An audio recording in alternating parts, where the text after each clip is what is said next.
வியாக்கியானம் தரும் தியானம். கோவில்கள் என்பவை தியானத்தை நினைவுபடுத்துபவை. நிஷ்டையில் இருக்கும் பற்பல முனிவர்களை பற்றி நாம் கேட்டறிந்திருக்கிறோம். நிஷ்டை அல்லது தியானம் கோவில் செயல்பாடுகளுடன் தொடர்பு கொண்டவை. மன அமைதி என்பதும் நாம் கோவிலுடன் தொடர்புபடுத்தி பார்ப்பதுதான்.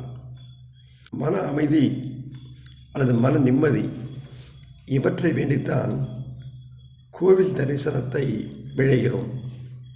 முழு பரிமாண அணுகுமுறை என்பதை யார் முற்காலத்தில் கடைபிடித்தனர் என்பதற்கு நமக்கு உற்ற தரவுகள், வரலாற்று தரவுகள் கிடைக்கவில்லை. முழு பரிமாண அணுகுமுறையை வள்ளுவர் அடைந்திருந்தாரா எனில் அதை நாம் அறுதியிட்டு கூற இயலவில்லை. ஆனால் வாழ்க்கையை பற்றிய அணுகுதலில் வள்ளுவருடைய தீர்க்கம் மிகுந்த செறிவுகள் கொண்டதாக நமக்கு கிடைக்கின்றது. இலக்கிய கட்டமைப்பு ரீதியில் வள்ளுவர் அறம், பொருள், காமம் என வாழ்க்கை கட்டமைப்பை பகுத்து தெளிவுபடுத்தியமை பெருமைக்குரியது. மன அமைதியையும் மன நிம்மதியையும் நோக்கமாக வைத்து மன வளம் பெற இன்னதை செய், இன்னதை செய்யாதே என அறிவுறுத்தி பக்கவாட்டில் உவமேயங்களை தூவி இருக்கிறார் வள்ளுவர்.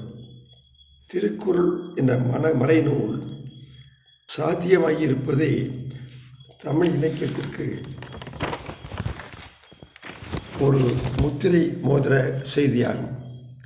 மெடிடேஷன் என்ற ஆங்கில வார்த்தைக்கு தமிழாக்க சொல் தியானம் எனலாம். ஆனால் அதே மெடிடேஷன் என்ற சொல்லை வேறொரு அர்த்தத்திலும் ஆங்கில மொழியினர் பயன்படுத்துவர்.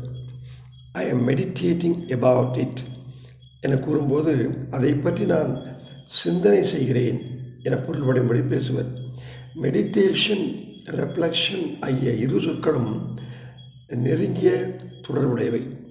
இன்னும் சொல்ல போனால் மெடிடேஷன், ரெஃப்ளெக்ஷன், திங்கிங் ஆகிய மூன்று ஆங்கில சொற்களுமே நெருங்கிய தொடர்புடையவை. மெடிடேஷன் என்றால் மனதை ஈடுபடுத்துவது.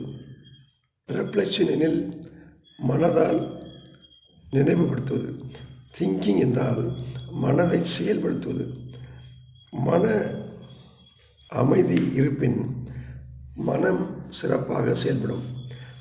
மன அமைதியை குலைக்க பல்வேறு ஆர்ப்பரிப்புகள், அலைக்கழிப்புகள், அக்கப்போர்கள், இழுபறி நிலைகள், நிச்சயமற்ற தன்மை நிலைமைகள் மனித வாழ்க்கையை வந்து முட்டுபவை, மோதுபவை. திடுக்கிடும் செய்திகள் திடுதிப்பென வரும். தியிலூட்டும் மர்மச் செய்திகள் காதினை எட்டும். அபாய நிலைமைகள் அறிவிப்பாக வரலாம். விபரீத செய்திகள் ஏதேனும் செய்தித்தாளில் காணப்படலாம். விஷமத்தனங்கள் நமக்கு இழைக்கப்படலாம். அராஜக நிலை தலை தூக்கலாம். எதிர்பாராத திருப்பங்கள் வாழ்க்கை பாதையில் நம்மை வாட வைப்பதுடன் தவிக்க வைக்கலாம். பதற்றச் சூழ்நிலை வரலாம். எக்குத்தப்பாக ஒருவர் நம்மை பேசலாம். நிச்சயம் என்பது இல்லை. கேரண்டி இல்லாத நிலைமையில் மனிதன் வாழ வேண்டியுள்ளது. அந்நிலையில் மனிதனுக்கென பற்றுக்கோடுகள் பல வைத்திருப்பார். பீடி பிடிப்பது, சுருட்டு பற்ற வைப்பது, வெற்றிலையில் சுண்ணாம்பு தடவி வாயில் மென்று துப்புவது என மனிதன் பற்றுக்கோடுகளை நாடுகிறார். எதற்கு?